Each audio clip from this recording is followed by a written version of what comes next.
Hello guys, welcome back to my channel. My name is Parul और आज से मैं एक नया चैलेंज स्टार्ट करने वाली हूँ।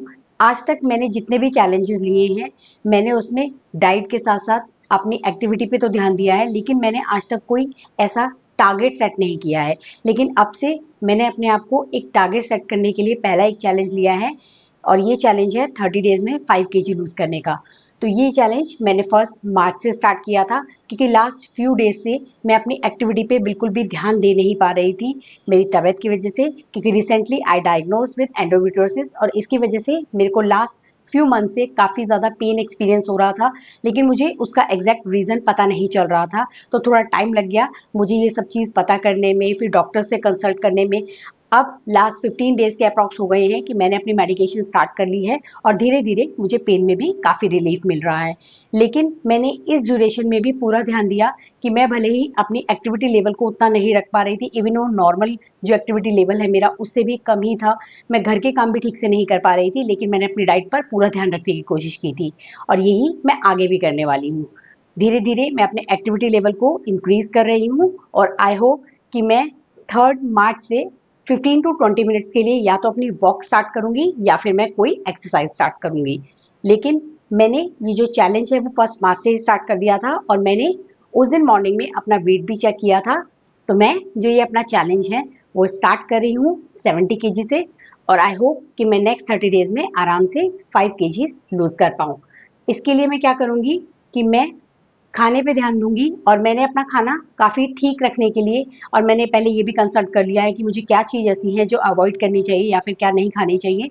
मैं उसके अकॉर्डिंगली ही अपनी डाइट को प्लान कर रही हूँ और इसके लिए मेरे को फाइबर रिच जो फूड्स होते हैं वो ज़्यादा ऐड करने हैं, यानी कि अपने जो मेरा पूरा ओवरऑल डाइट प्लान है उसमें फाइबर का कंटेंट काफ़ी अच्छा होना चाहिए। तो इसके लिए मैंने क्या सोचा है कि मैं अपना जो फाइबर कंटेंट है वो खाने के साथ साथ थोड़ा सा लिक्विड में भी इंक्रीज कर लूँगी। इसके लिए मैंने जो दिन में है 1 litre chia seed water start कर दिया है। ये मैंने बीच में भी स्टार्ट किया था लेकिन फिर वो छूट गया था, अब मैंने इसको फिर से स्टार्ट कर दिया है। तो मैं डेली 1 लीटर जो है चिया सीड वाटर लूँगी, यानी कि मैं 1 से 1.5 चम्मच जो है 1 लीटर पानी में चिया सीड को सोक करके रख दूँगी। तो पहला जो मेरा 1 लीटर होगा पहला वही होगा, उसके बाद मैं नॉर्मल पानी कंज़्यूम करूँगी। और इसके साथ-साथ मैं एक और चीज़ है कि मैं ज़्यादा अपना उस तरीके से कुकिंग नहीं कर पा रही थी। तो मेरा जो खाना है या तो वो बहुत ज़्यादा ऊपर-नीचे हो रहा था या फिर बाहर का खाना बहुत ज़्यादा हो रहा था। तो उस पे भी मैंने कंट्रोल लगाने के लिए क्या कोशिश करी है कि मैं नई-नई हेल्दी चीज़ों को ट्राई करती रहूँगी। तो इससे मेरा कुकिंग में इंटरेस्ट तो बना ही रहेगा, मेरी जो डाइट है वो भी अच्छे से बैलेंस हो जाएगी और साथ ही जो मुझे बाहर खाना खाने की जो क्रेविंग्स होती हैं, वो भी मैं अच्छे से बैलेंस कर पाऊँगी, क्योंकि अब मेरी तबीयत ठीक है तो मैं अपनी नॉर्मल कुकिंग कर सकती हूँ। तो इसलिए मैंने ये चीज़ डिनर के टाइम पे अभी इंक्लूड करी है। तो अब मैं आप लोगों के साथ ये शेयर कर लेती हूँ कि मैंने 1 मार्च और 2 मार्च को क्या-क्या लिया था और मैं इस डाइट प्लान में पूरी कोशिश करूँगी कि मैं आप लोगों के साथ अपनी जो क्वांटिटी है वो और ज़्यादा डिटेल में शेयर करूँ। फर्स्ट डे पे यानी कि 1 को मैं जब मॉर्निंग में उठी थी तो सैटरडे था, तो मैं थोड़ा सा लेट उठी थी, तो मुझे इतना मन नहीं कर रहा था कुछ खाने का, क्योंकि रात को भी मैं ठीक से सो नहीं पाई थी। तो उस दिन मैंने एज सच प्रॉपर ब्रेकफास्ट नहीं लिया था, लेकिन मैंने फ्रूट्स लिए थे, जिसमें मैंने एक मीडियम साइज़ का बनाना और 2 छोटे साइज़ के ऑरेंजेस लिए थे। लेकिन मुझे पता था कि मैंने सिर्फ फ्रूट लिया है तो मुझे भूख जल्दी लग जाएगी, तो इसीलिए मैंने तभी स्टार्ट कर दिया था अपने लंच की प्रिपरेशन करना।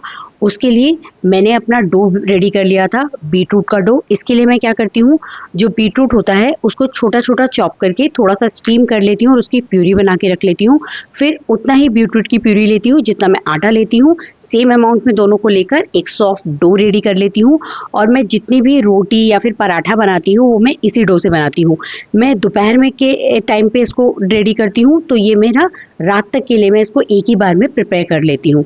फिर मैंने अपने लंच के लिए पनीर की सब्जी ली थी, 2 बीटरूट की रोटी ली थी, इसके साथ आधा कटोरी घर की जमी हुई लो फैट कर्ड और अब मैंने थोड़ा सा जो सैलेड की क्वांटिटी है वो इंक्रीज़ कर दी है। मैंने 1 फुल क्यूकम्बर लिया था इसके साथ।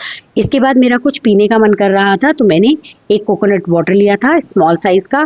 फिर मैंने अपने इवनिंग स्नैक में कॉफ़ी ली थी। आजकल मैं वेदर के अकॉर्डिंगली और जैसा मेरा मन कर रहा होता है, मैं हॉट या फिर कोल्ड कॉफ़ी लेती हूँ और मैं इसमें आधी से 1 चम्मच के बीच में देसी खांड ऐड करती हूँ क्वांटिटी के अकॉर्डिंग कि मैं कितनी कॉफ़ी ले रही हूँ।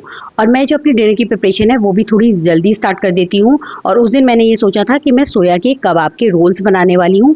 तो उसके लिए मैंने क्या किया था, 2 मीडियम साइज़ के जो अनियन हैं वो मैंने अच्छे से चॉप कर लिए थे।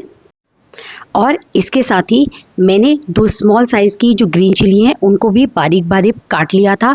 मैंने 2 मीडियम साइज़ के आलू जो होते हैं उनको बॉईल करके अच्छे से मैश करके ठंडा कर लिया था।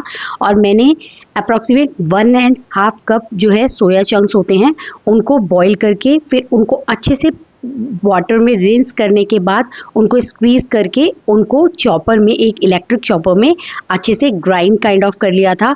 और फिर मैं उसमें ऐड करने वाली थी बाइंडिंग के लिए बेसन।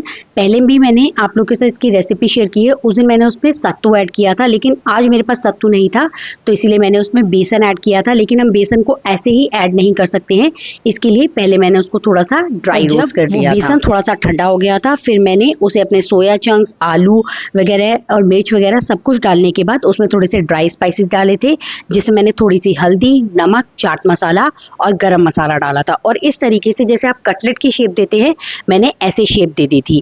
अगर आप चाहें तो अगर आपके पास स्क्वेयर्स हैं तो आप इसको कबाब की तरह लंबे भी बना सकते हैं, लेकिन वो फ्लिप करने में थोड़ा सा डिफिकल्ट होते क्योंकि मेरे पास वो वुडन स्टिक्स नहीं थी, तो इसीलिए मैंने ऐसे कबाब्स की तरह इसको बना लिया था। और फिर मैंने उस दिन इसको शैलो फ्राई किया था थोड़े से ऑलिव ऑयल के साथ, और अच्छे से पलट पलट के सब डायरेक्शंस में इसको बहुत क्रिस्प होने तक, जब तक ये बाहर से अच्छे से क्रिस्प गोल्डन ब्राउन कलर के नहीं हो गए थे तब तक मैंने इसको कुक किया था।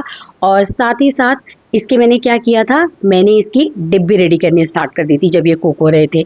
उसके लिए मैंने क्या किया था, मैंने 1 घंटे के लिए घर की जमी हुई जो मेरी लो फैट कर्ड थी उसके लिए मैंने उसको टांग कर रख दिया था ताकि वो हंकर्ड बन जाए। और जब ये रेडी हो गई थी तो इसको मैंने एक छोटे जार में डाल दिया था, और जितना मेरा दही था उतना ही मैंने उसमें पनीर ऐड किया था। और फिर मेरे पास घर की बनी हुई धनिए और पुदीने की चटनी थी, उसमें थोड़ा सा मिंटी फ्लेवर देने के लिए मैंने वो ऐड कर दी थी। इस टाइम पे मैंने उसमें सॉल्ट वगैरह कुछ भी ऐड नहीं किया था, लेकिन मैंने देखा था कि ये काफ़ी पतली हो गई थी क्योंकि हंकड़ मेरी बहुत ज़्यादा रेडी नहीं हुई थी और चटनी भी थोड़ी पतली थी। तो मैंने थोड़ा सा पनीर और डाल के फिर इसका एक थिक सा एक डिप बना लिया था। और फिर मैंने इसका टेस्ट किया था, थोड़ा सा सॉल्ट कम था बट मैंने और ज़्यादा सॉल्ट इसमें ऐड नहीं किया था। और इसी तरीके से मैंने बीटरूट की एक प्लेन रोटी बनाई, उसमें ये 2 कबाब रखे, अच्छे से डिप को स्प्रेड किया, रोल किया, और आपके ये हेल्दी से वेज कबाब्स बनकर, जो कि प्रोटीन में भी काफ़ी रिच है, रेडी हो गए। मैंने ऐसे 2 कबाब्स लिए थे उस दिन, और इसके साथ मैंने और कुछ नहीं लिया था, यानी कि मैंने कोई और वेजिटेबल वगैरह सौते नहीं की थी। और नेक्स्ट डे भी मैंने फिर से मॉर्निंग में उठते ही अपना वो बीटरूट का जो डो होता है वो प्रिपेयर कर लिया था। सबके पराठे में नॉर्मल व्हीट फ्लावर से बनाती हूँ, लेकिन अपने लिए मैं ये थोड़ा सा टाइम एक्स्ट्रा लगाकर ज़रूर प्रिपेयर कर लेती हूँ। उस दिन मैंने 2 गोभी के पराठे लिए थे, और मैंने ये आधा कटोरी घर की जमी हुई लो फैट कर्ड के साथ लिया था। इसके बाद मैंने आधा कप चाय ली थी। ये सब काफ़ी लेट हो गया था, तो उस दिन मेरा जो लंच है वो भी थोड़ा लेट हो गया था 3:30 के अराउंड, जिसे मैंने एग भुजी की जो है सब्जी ली थी, और फिर से उसी बीटरूट के आटे की 2 रोटी ली थी। मेरी रोटी मीडियम टू स्मॉल साइज़ में होती है और मैं उसमें थोड़ा सा देसी घी भी लगाती हूँ। फिर मैं मार्केट चली गई थी। मार्केट से आने के बाद मुझे बहुत ज़ोर से भूख लग रही थी क्योंकि मैंने ऐसा कुछ भी बाहर का नहीं खाया था, और डिनर का टाइम हो गया था, तो मैंने फटाफट अपने लिए कोल्ड कॉफ़ी बना ली थी क्योंकि मेरे को बहुत ज़ोर से भूख लग रही थी, तो कुछ और बनाने में मुझे थोड़ा टाइम लगता। और सब लोग मोमोज़ लेकर आए थे, तो सब लोग ने मोमोज़ खाए थे, तो मैंने भी इसमें से 2 या 3 मोमोज़ ही लिए थे, मैंने ज़्यादा नहीं लिए थे और मुझे इतने ज़्यादा अच्छे भी नहीं लगे थे। So that's it. इसके बाद ना तो मुझे भूख लग रही थी ना ही किसी और को भूख लग रही थी, तो मैंने कोई भी डिनर प्रिपेयर नहीं किया था। So that's it for this video. Hope you like my video. If you like my video, please give it a thumbs up. और इसी तरह के और कंटेंट के लिए please consider subscribe to my channel. Hit the notification bell. Share it with your friends and family. See you soon with another video. Till then, take care. Bye bye.